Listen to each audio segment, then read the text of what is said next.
Uncoordinated refuse disposal is believed to be one of the ways through which diseases can spread. And since the outbreak of Lassa fever in November last year, the state government has been carrying out sensitization campaigns to members of the public to avoid the spread of the disease. Dateline Lagos crew visited one of the communities in the state to evaluate people's habits to personal and environmental cleanliness.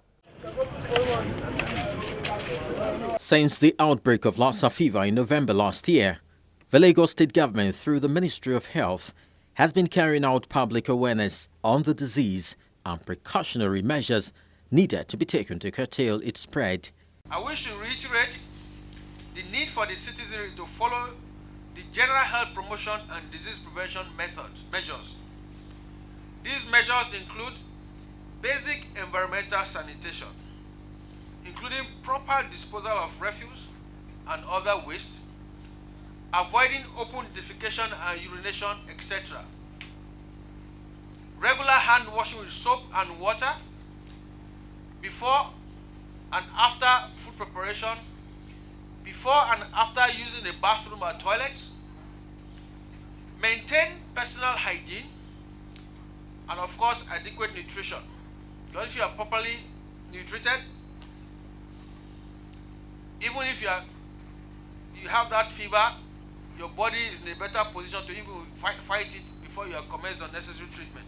We've also embarked on intensive awareness and sensitization campaigns through meetings with different stakeholders, which include market men and women, school teachers, religious leaders, etc.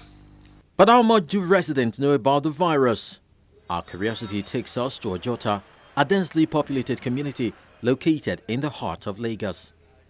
Interactions with some of the residents reveal that majority of them have considerable understanding about Lassa fever and its mode of transmission. Well, I understand they said it's still caused by dirty environment, maybe rat and other things like that. And you know Lagos rat is like they are trained rat, big and fat.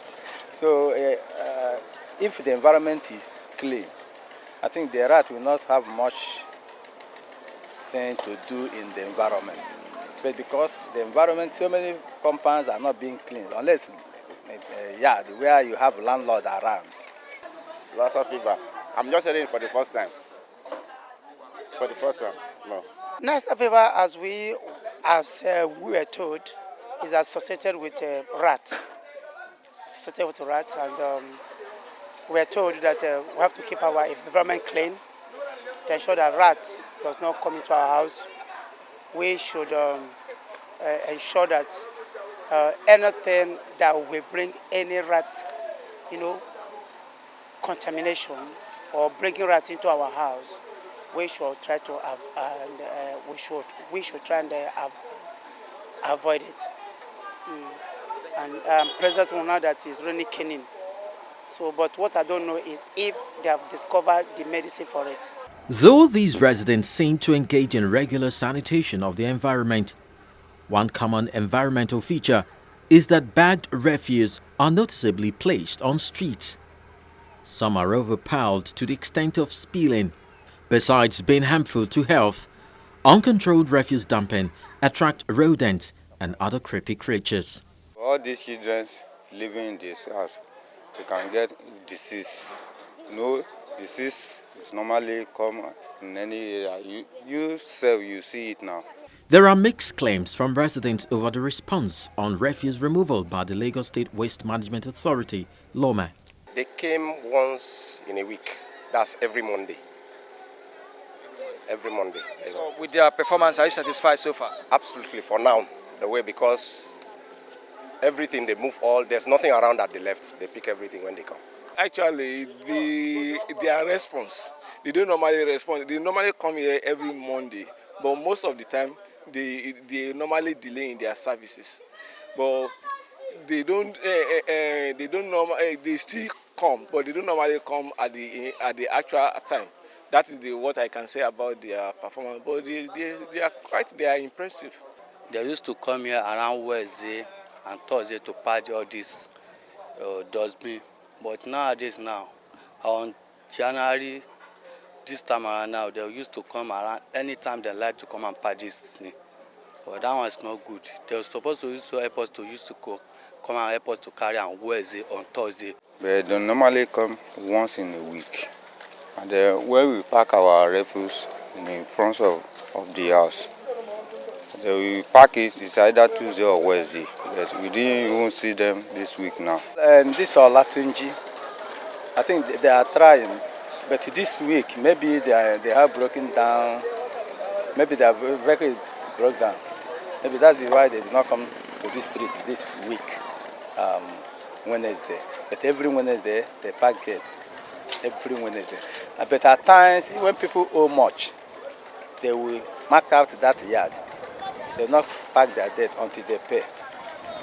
But I think this one now, if you can take note, you see that it's almost every compound because they did not come on Wednesday. Maybe I know if their vehicle is in order, they will come. They need more truck so that they can do the job, but they are doing the job perfectly. They come every week to carry the dustbin, so it's okay. We are okay with that. Myself personally, I've gone to the Loma office at Ogudu Road to make some reports. They told me plainly that even though I go to outside, what they are telling me here is what they tell me there, that they deal with yard, not individuals. Because I've been troubling these Loma people. I say, if there is anything you can do, let me give you names in the compound where we are. If there's any way you can get this money from them, that somebody will be owing 3,000, 2,000, 1,005. Something we pay 100 naira a month. Somebody will be paying 3,000, 2,000. So it's not fair. So if Lagos State government can make a law that to deal with individuals in a compound, I think it would be preferable and better. Several attempts made to get the agency's reactions to these complaints did not yield result. Ojota has an evening market on one of the streets close to Ikorodu Road. Most traders here deal on perishable food items that can attract rodents. With little knowledge about Lassa fever, they are able to maintain precautionary measures to keep their items away from contamination. As I say, it may be like infection because it's not a normal sickness. It comes from rats. That is what we can have. Like these things you are selling now, you know that rats can easily come and try to eat from them. So how do you keep them safe? As they put them inside container and cover it. Anyone where rats touch, I no go eat them, I no go sell them, I go throw them. Like fish now, if rats can't touch them, no how, you go see the teeth where you use pinch them. You go see them. Only starfish go they hard to see. That's why I'm putting it inside buckets and use the cover of the buckets and cover it. From the old thing we had, now some disease when they come from rats and all that. So this is when rats they give out to people through food. So that is the most I can say. These items you are selling, igusi, rice, gari, these are food that rats can easily come in contact with. How do you preserve them? We do cover them after we close. We cover them. Then some of them we put them inside the bag because it's hard for rats to penetrate into those bags because they're very hard bag. So in the night when we close, we just cover, we pack some of the rice inside the bag and the gari too inside the bag. So that way, rats can get into those bags. At the moment, Lassa fever may not be as pronounced as when it was discovered, but maintaining high level of personal hygiene is one of the simple preventive measures experts say residents can put to practice.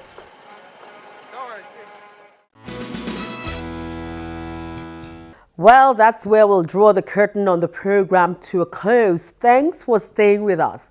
Just a reminder that you can help curtail the spread of Lassa fever by keeping your environment clean always. Helplines are displayed on your screen to enable you reach the Lagos State Ministry of Health if you notice symptoms of persistent fever not responding to standard treatment for malaria or typhoid fever. You can also reach us through our social media platforms for your views and comments about the program. See you again, same time next week, God willing. I'm out of here and I'm Loretta Chiogo.